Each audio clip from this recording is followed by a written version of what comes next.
ठीक है। लेकिन उससे पहले आपका एक और डाउट है वो मैं क्लियर कर देता हूँ। जैसे कि मान लो एक थोड़ा बेसिक है, ठीक है, जो मतलब टेंस के टॉपिक से हटके थोड़ा लेकिन जुड़ा हुआ, ठीक है इससे।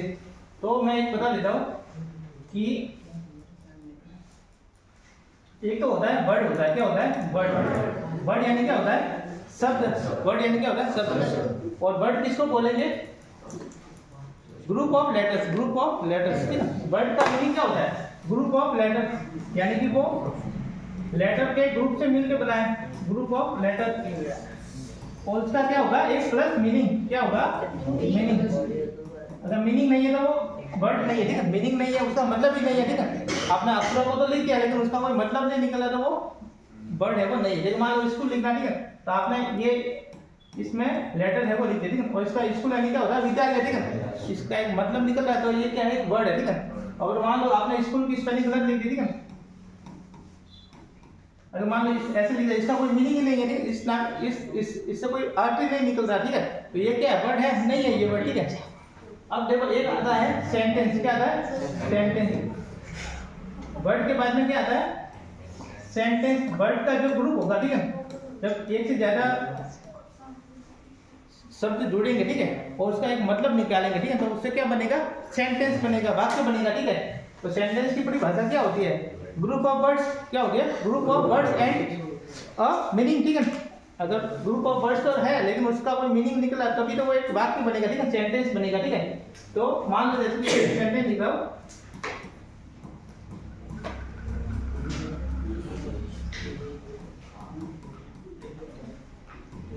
देयर इज अ विलेज, वहाँ एक गांव है। तो एक इसमें क्या अलग अलग ग्रुप शब्द है, अलग अलग क्या है शब्द है, उनको एक व्यवस्थित तरीके से लिखा है, ठीक है। उससे क्या निकल रहा है? एक मीनिंग है वो निकल रहा है, ठीक है, अर्थ है वो निकल रहा है। तो ये क्या है? सेंटेंस है। क्या है? सेंटेंस है। अब सेंटेंस के अलग अलग प्रकार होते हैं, ठीक है। कितने प्रकार होते हैं? देखो एक तो होता है डिक्लेरेटिव सेंटेंस। उसको क्या बोलते हैं? डिक्लेरेटिव। इसको एक और नाम है इसका स्टेटमेंट। क्या नाम है? स्टेटमेंट, ठीक है। या हम इसको ऐसे भी बोल सकते हैं अफर्मेटिव। क्या बोल सकते हैं? अफर्मेटिव, ठीक है। एक होता है इंट्रोगेटिव। एक सेंटेंस होता है इंट्रोगेटिव और एक है इंपेरेटिव और एक है एक्सक्लेमेशन।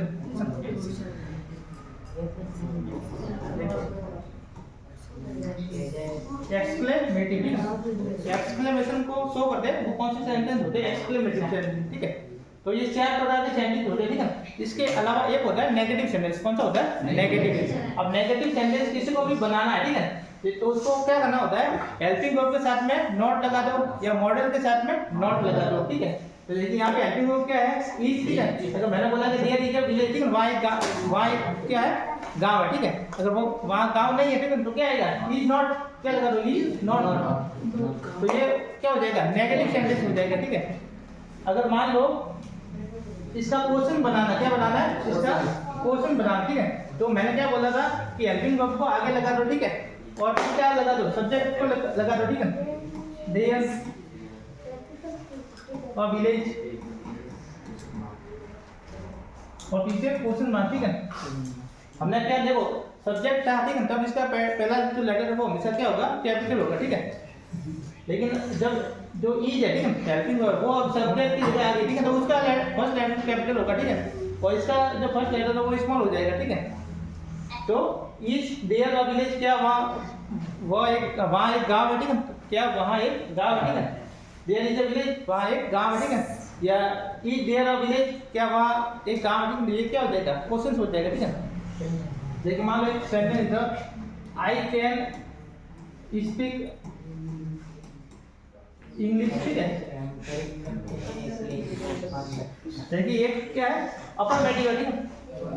पीछे क्या है? फुल स्टॉप आ रहा है। अफर्मेटिव की पहचान क्या है? पीछे आएगा फुल स्टॉप, ठीक है। अफर्मेटिव बोलो या डिक्लेरेटिव बोलो, ठीक है। इस टाइप के सेंटेंस की पहचान क्या होती है? पीछे आता है फुल स्टॉप, ठीक है। और सेंटेंस की शुरुआत होती है सब्जेक्ट से होती है, ठीक है।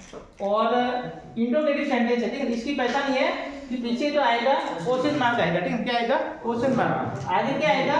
या तो आएगा हेल्पिंग वर्ब आएगा या मॉडल हो सकता है, ठीक है, या कोई डब्ल्यूएस वर्ड हो सकता है, ठीक है। जैसे कि हु आर यू, मैंने प्रश्न पूछा हु आर यू, ठीक है, और पीछे लगा दिया क्वेश्चन मार्क, तो ये क्या हो जाएगा इंट्रोगेटिव सेंटेंस, ठीक है, कि आप कौन हो, आप कौन हो, ठीक है। तो अगर मान लो अगर इसका अफर्मेटिव बनाना, ठीक है, तो आप क्या बोलोगे we are students, we are students, ठीक है। तो और अगर मान लो इसका नेगेटिव बनाना, ठीक है, तो क्या बनाएगा नॉट लगाना, ठीक है, वी आर नॉट स्टूडेंट, ठीक है, अगर आर के साथ में क्या लगा देंगे नॉट लगा देंगे तो वो हो जाएगा नेगेटिव, ठीक है। और अगर इसको उसी सेंटेंस को अगर मैंने जो बोला उसको क्या करना इंट्रोगेटिव बना, ठीक है, तो उसको क्या करेंगे हेल्पिंग वर्ब को आगे ला देंगे, ठीक है। तो आर यू स्टूडेंट, क्या आप विद्यार्थी हो, ठीक है, तो आर को क्या कर देंगे हेल्पिंग वर्ब को आगे ला देंगे, ठीक है। जैसे एक सेंटेंस है आई कैन स्पीक इंग्लिश, मैं इंग्लिश बोलता हूँ, ठीक है, बोल सकता हूँ, ठीक है, मैं इंग्लिश बोल सकता हूँ। अब इसको इंट्रोगेटिव बनाना तो क्या जाएगा मॉडल को आगे ला दो, ठीक है, कैन आई स्पीक इंग्लिश, ठीक है, और पीछे लग जाएगा क्वेश्चन मार्क, ठीक है,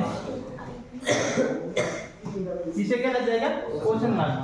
अब जो इंपेरेटिव सेंटेंस है, ठीक है, इंपेरेटिव यानी होता है जिसमें आदेश देते हैं, रिक्वेस्ट करते हैं, ठीक है, या ऑर्डर दिया जाता है कोई, ठीक है, तो इस टाइप के सेंटेंस को बोलते हैं इंपेरेटिव सेंटेंस, ठीक है। और इसकी जो शुरुआत होती है वो किससे होती है मेन वर्ब की फर्स्ट फॉर्म से होती है, ठीक है, किससे होती है मेन वर्ब से हो जाती है, ठीक है। जैसे कि मान लो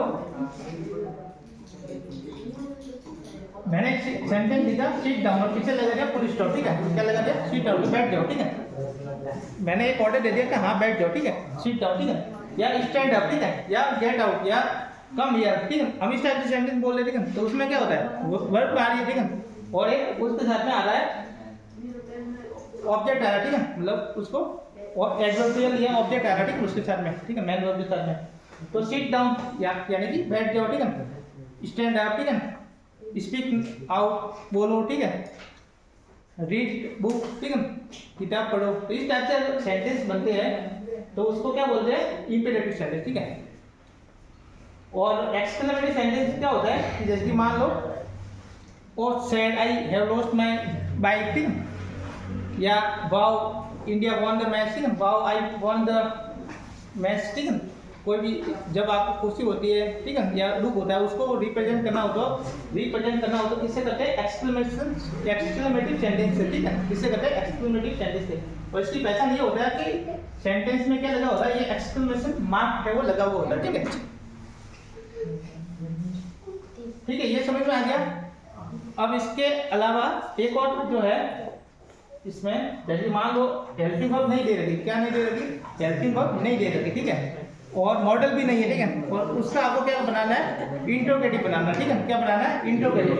तो जो डू है और डज है, ठीक है, और डीड, जो डू डज और डीड है ये ऐसी हेल्पिंग वर्ब है, ठीक है, इनको भी क्या बोला जाता है हेल्पिंग वर्ब बोला जाता है, ठीक है, और ये ऐसी हेल्पिंग वर्ब है जो किसका काम करते हैं एक तो नेगेटिव बनाने में और एक है इंट्रोगेटिव, इनका दो ही काम है, ठीक है, एक तो नेगेटिव सेंटेंस को बनाना है, ठीक है, और वहाँ पे हेल्पिंग वर्ब में कोई मौजूद नहीं है, ठीक है, तो वहाँ पे ये आ जाएंगे, ठीक है। और मान लो अगर इंट्रोगेटिव बनाना, ठीक है, और वहाँ पे भी हेल्पिंग वर्ब नहीं है या मॉडल नहीं है, ठीक है, तो उसकी जगह पे ये है वो आ जाएंगे, ठीक है। अब ये दो है, ठीक, डू और डज, इनका यूज तो होता है प्रेजेंट टेंस में, किसमें होता है प्रेजेंट टेंस में, और जो डीड है ये इसका यूज होता है पास्ट टेंस में, ठीक है।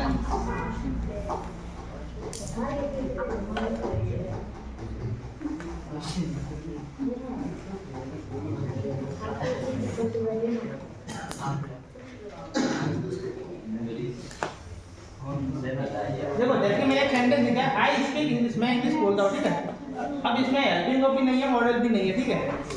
अब इसको अगर नेगेटिव बनाना, ठीक है, तो यहाँ पे क्या क्या लगेगा I do not speak English, ठीक है। इसकी जगह हम ये भी लिख सकते हैं कि आई डोंट स्पीक इंग्लिश, ठीक है। और अगर इसको क्या करना है इंट्रोगेटिव बनाना, क्या करना है इंट्रोगेटिव बनाना, तो हम क्या करेंगे जो डू है, ठीक है, वो क्या आ जाएगा आगे आ जाएगा, ठीक है, तो डू आई स्पीक इंग्लिश और पीछे आ जाएगा क्वेश्चन मार्क, ठीक है, पीछे क्या आ जाएगा क्वेश्चन मार्क, ठीक है। अगर आप इंग्लिश कोई भी सेंटेंस है उसको अगर नेगेटिव बनाना है और हेल्पिंग वर्ब नहीं है, मेन वर्ब भी नहीं है, तो क्या लगेगा? आप इसमें देख लो, अगर वर्ब आपकी वर्ब है वो प्लूरल है, क्या है? वर्ब प्लूरल है तो लगेगा डू। अगर मान लो आपकी वर्ब सिंगुलर है, क्या है? सिंगुलर, ठीक है। यहाँ पे ये वर्ब लिखी हुई है स्पीक प्लूरल, ठीक है। अगर आपको वर्ब समझ में नहीं आ रहा, ठीक है, पता नहीं वर्ब सिंगुलर है तो प्लूरल है, ये नहीं पता, ठीक है, तो आप सब्जेक्ट को देख लो, किसको देखो? सब्जेक्ट को, ठीक है। आई हमारा क्या है? आई के साथ में जो वर्ब आएगी, ठीक है, वो कौन सी आएगी? प्लूरल आएगी, ठीक है। तो आई के साथ में क्या आएगा? डू नॉट आएगा, ठीक है। और डू नॉट को अगर शॉर्ट में ऐसे भी लिख सकते, डोंट भी लिख सकते, दोनों सही है, ठीक है। डू नॉट लिखा तो भी सही है, डोंट लिखा तो भी सही है, ठीक है, दोनों सही है। और अगर इसका इंटरप्रेटिव बनाना है तो इसको क्या करना है? जो हेल्पिंग वर्ब को आगे लाना है, ठीक है। देखिए आई स्पीक इंग्लिश, मैं इंग्लिश बोलता हूँ, तो डू आई स्पीक इंग्लिश, क्या मैं इंग्लिश बोलता हूँ, ठीक है। तो इसको क्या करना है? इंटरप्रेटिव बनाना है, तो हेल्पिंग वर्ब को आगे लाना, ठीक है।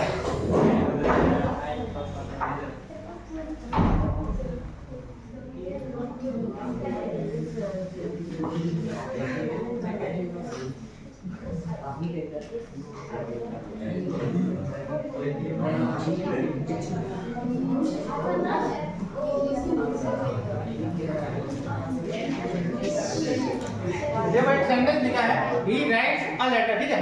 अब इसका नेगेटिव बनाना है, क्या बनाना है? नेगेटिव, ठीक है। तो इसमें क्या आएगा? डू आएगा या डज आएगा? क्या आएगा?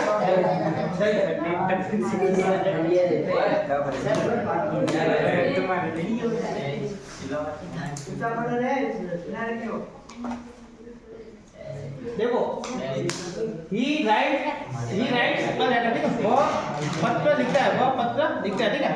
अगर मान लो वो पत्र नहीं लिखता, ठीक है, वो पत्र नहीं लिखता, इसका नेगेटिव बनाना है, ठीक है। आवाज मत करो। अगर वो पत्र नहीं लिख रहा है तो इसको नेगेटिव बनाने के लिए क्या करना पड़ेगा? डज नॉट लगाना पड़ेगा। क्या लगाना पड़ेगा? डज नॉट इसलिए आया, देखो नॉट तो लगाना ही जाती है, नेगेटिव बनाना, ठीक है। अब डू या डज आएगा, प्रेजेंट टेंस का सेंटेंस है तो क्या आएगा? डू या डज आएगा, ठीक है। हमें पता है कैसे चला कि प्रेजेंट टेंस का, क्योंकि इसमें वर्ब कौन सी है? फर्स्ट फॉर्म है, मतलब फर्स्ट फॉर्म है तो प्रेजेंट टेंस ही है, ठीक है। तो हमारा जो सब्जेक्ट है वो क्या है? सिंगुलर है, ठीक है। इसलिए मैंने आपको बताया था कि दिस हेल्पिंग वर्ब के साथ में एस लगता है, ठीक है। तो यहाँ पे तो क्या लगवाएंगे? एस लगा, ठीक है। तो एस लगे या ये लगे, ठीक है, वो क्या होती है? सिंगुलर होती है, ठीक है। मेन वर्ब का भी यही फॉर्मूला है, मेन वर्ब का पीछे भी एस या एस लगे तो वो क्या है? सिंगुलर, ठीक है। ये इसकी पहचान है, ठीक है। तो आपको अगर पहचान करना तो ये क्या है? पीछे एस लगा, एस को क्या होगा? सिंगुलर, ठीक है। तो यहाँ पे सिंगुलर है तो यहाँ पे भी क्या आएगा? सिंगुलर वाली हेल्पिंग वर्ब आएगी, ठीक है। यहाँ पे अगर डू नॉट लिख दिया तो क्या हो जाएगा? गलत हो जाएगा, ठीक है। तो ही डज नॉट राइट और लेटर, ठीक है। अब इसमें ध्यान ये रखना है कि मान लो यहाँ पे तो आपने डज लगा दिया, ठीक है, और यहाँ पे आपने राइट ऐसी की ऐसी लिख दी, तो भी गलत हो जाएगा। क्यों? क्योंकि इसको सिंगुलर बनाने के लिए ऑलरेडी हमने सिंगुलर हेल्पिंग वर्ब लिख रखी है, ठीक है। तो यहाँ पे मेन वर्ब की जो प्लूरल फॉर्म है वही आएगी, ठीक है। यानी जो मेन वर्ब की प्लूरल फॉर्म है वही आएगी, बिना ऐसे वाली आएगी, ठीक है।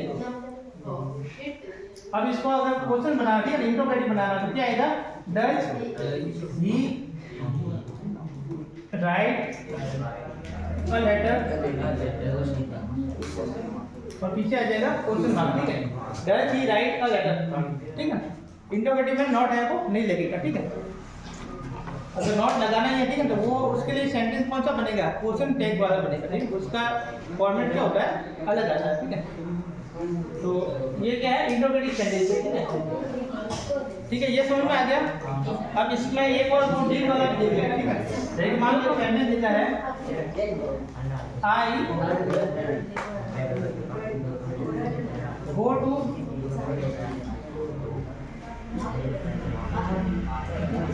I went to market.